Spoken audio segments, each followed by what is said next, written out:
Originally titled The Midnight Man, The Collector was originally written to be a sort of spin-off prequel to the Saw series. I mean, hell, the writers of the film, Patrick Melton and Marcus Dunstan, went on to write some of the Saw movies. When the film came out in 2009, it was met with negative reviews from critics, but over the years it's become sort of a cult classic in the torture genre. The Collector follows Arkin, a former convict, as he robs a house to find a gem to help pay off his girlfriend's debt to loan sharks. However, against his knowledge, the house has been fully covered in saw-like traps by a serial killer only known as the Collector. I'm sure you can tell from watching the background footage that this movie is very reminiscent of Saw. From the dirty, grunge atmosphere, the fast-moving cuts, the Collector is a gem of its time. I mean, this is most clearly seen in the intro of the movie, which is set to Comic Christ's Shut Up and Bleed.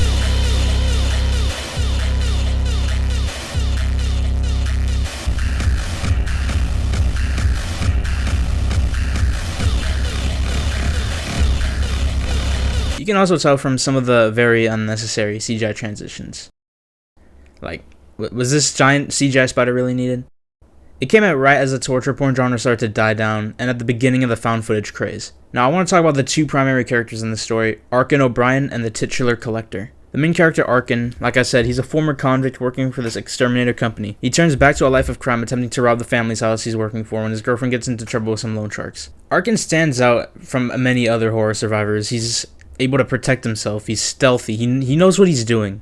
In fact, he actually ends up escaping the home, the traps, almost halfway through the movie, and he only goes back in when he notices the family's youngest daughter in the window, as the Collector slowly inches closer. Fun fact, there's actually a deleted scene where Arkin sees the daughter, and instead of going in and saving her, he just says fuck you and leaves.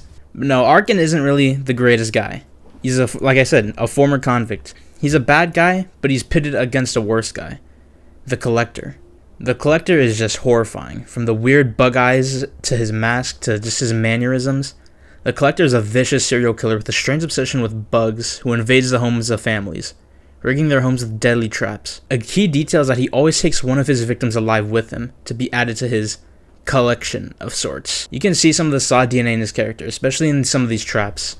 What separates him from John Kramer is the Collector is actively involved with these victims, often chasing them into the traps, whereas Kramer just leaves his victims to fight through his death traps. In the first movie, the Collector is very mysterious, and we're only given hints of his motives.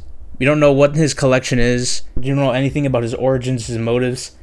He's just very mysterious, and we know nothing about him. And it's not until 3 years later when Patrick Melton and Marcus Dunstan returned for the sequel, The Collection. Whereas The Collector was much more of an urban and secluded film, The Collection raised the stakes heavily, turning the Collector from a myth to a full-on legend. With over 50 people still missing, grieving families are seeking answers. In the movie, there's a full-on manhunt for this guy. He goes from invading homes to just straight up killing entire nightclubs. Which brings up one main criticism of this movie.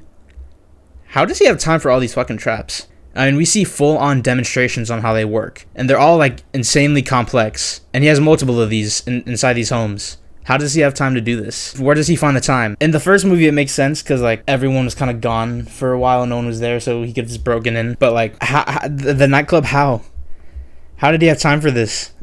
How many blades did he have to set up? And this giant hydraulic press? How? Whereas The Collector is more of a horror home invasion movie, The Collection is more of a horror action movie. The writers actually use aliens as a reference, Marines on a mission to an ultimate danger only one of them has experience with. It's in the sequel where we actually learn about the Collector as a character, his origins or what he does to the people he collects. The Collector takes his victims, tortures them, but he also experiments on them, pumping them full of drugs, turning them into like these brain dead zombies almost. And the victims that he does end up killing, he ends up turning them into these weird taxidermy bug people. As the third movie, The Collected, has been in development hell for quite a few years now. This is mainly due to some licensing rights issues, props being stolen, etc., etc. Thankfully, the movie is happening now, but it's not going to be a while before we hear anything. There are some set photos taken before production was canceled that shows the Collector dressed as a cop fighting a cop, the Collector in his best Black Noir cosplay, Arkin in a jail cell, a few more right here. In my opinion, I thought The Collection had a decent ending for the series. Even though it was a bit of a cliffhanger,